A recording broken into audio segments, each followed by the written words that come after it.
ಇದರಾಚೆ ಏನು ಸಭಾಭವನ ಏನು ಅಲ್ಲಿಗೆ ಸ್ಟಾಪ್ ಆಗಿತ್ತು ಅದನ್ನು ನಾವು ಮಾಡ್ತೀವಿ.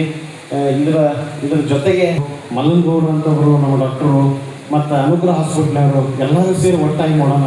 ಒಂದು ಕಡೆ ಏನು 1,000-2,000 ರೂಪಾಯಿ ಮಟ್ಟ ಬರ್ತದೆ.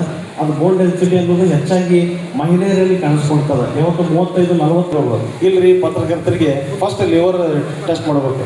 ಲಿವರ್ ಟೆಸ್ಟ್ ಯಾಕೆ ಮಾಡ್ಬೇಕು ಅನ್ನೋದು ನಾವೇನು ನೋಡೋದು ಹೇಳ್ಬೇಕಾಗಿಲ್ಲ, ನಿಮಗೆ ಅರ್ಥ ಆಗ್ತದೆ.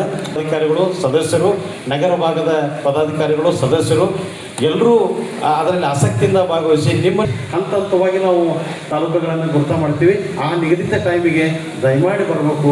ಯಾಕಂದರೆ ಲೇಟಾಗಿ ಬರೋ ಪ್ರವೃತ್ತಿ ಆ ವಿಚಾರ ಮಾಡೋ. ಕ್ರಿಕೆಟ್ ಕ್ರೀಡಾಕೂಟ ಅಂತೇಳಿ 10 ನಮಗೆ ಘಟಕಗಳಿದಾವೆ, ತಾಲೂಕು ಘಟಕಗಳು, ಒಂದು ಜಿಲ್ಲಾ ಘಟಕ, 11 ಟೀಮು, ಜೊತೆಗೆ ಒಂದಿಷ್ಟು ಅಧಿಕಾರಿಗಳ ತಂಡಗಳನ್ನು ಹಾಕ್ಕೊಂಡು ಒಂದು ಕ್ರೀಡಾ ಏನಂದ್ರು ಹುಡುಗಿ ಶಾಸಕರು ಏನಂದ್ರು ಅನ್ನೋದ್ರಾಗ ನಾವು ಬ್ಯುಸಿಯಾಗಿರ್ತೀವಿ. ಅದರ ಜೊತೆಗೆ ಒಂದಿಷ್ಟು ಮಾನಸಿಕ ಸದೃಢತೆ ಒಂದು ಕ್ರೀಡಾಕೂಟದಲ್ಲಿ ಭಾಗಿಯಾದರೆ ಒಂಥರ ಫಾರ್ ಚೇಂಜ್ ಅಂತೇಳಿ ಖುಷಿ ಅನ್ನಿಸ್ತದೆ. ಆ ಖುಷಿಯಿಂದ ನಮ್ಮ ಒಬ್ಬ ಸದಸ್ಯರ ಮಂದನ್ನು ಕೂಡ ನಾವು ಆಲಿಸ್ತೀವಿ. ಯಾವುದೇ ಸಲಹೆ ಸೂಚನೆ ಇದ್ದರೆ ನಮಗೊಂದು ದೂರವಾಣಿ ಕರೆ ಮಾಡಿರಿ, ವಿಜಾಪುರ ಬಂದಾಗ ಭೇಟಿಯಾಗಿರಿ.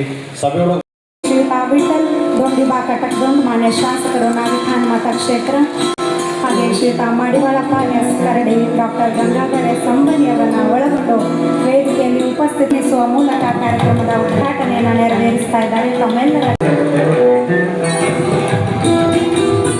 ಸಮಾಜದ ಕಣ್ಣಿಗೆ ಕಾಣದ ಸತ್ಯಗಳನ್ನು ಪದಗಳ ಮೂಲಕ ಜನರ ಮುಂದೆ ತರುವವರು ಪತ್ರಕರ್ತರು.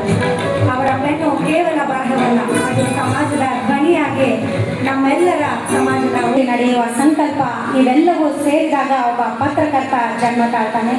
ಒಬ್ಬ ಮನುಷ್ಯನಲ್ಲಿ ಅಂತರಾತ್ಮದಲ್ಲಿ ಪತ್ರಕರ್ತ ಹೊರಹೊಮ್ಮಬೇಕಾದ್ರೆ ಪತ್ರಕರ್ತರ ದಿನಾಚರಣೆಯಲ್ಲೆಲ್ಲ ನಾವೆಲ್ಲ ಪಾಲ್ಗೊಂಡಿದ್ದೀವಿ.